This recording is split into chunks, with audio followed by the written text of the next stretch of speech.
Before you start your XAS compressor, don't forget to observe safe working practices and follow all local work safety requirements and regulations. That also means wearing the necessary personal protective equipment.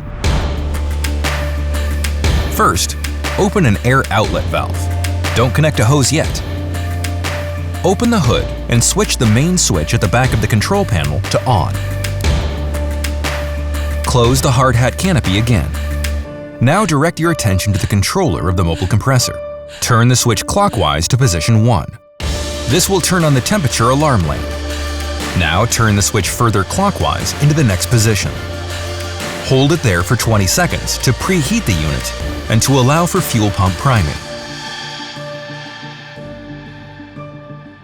Turn the start switch further clockwise into the last position.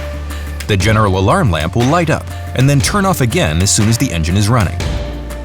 Let the start switch automatically spring back to the first position.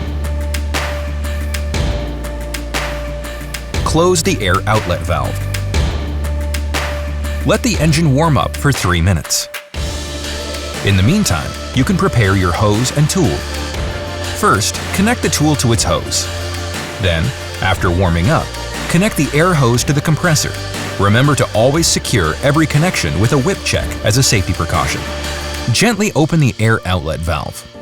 There you go! Your XAS mobile compressor is ready for action.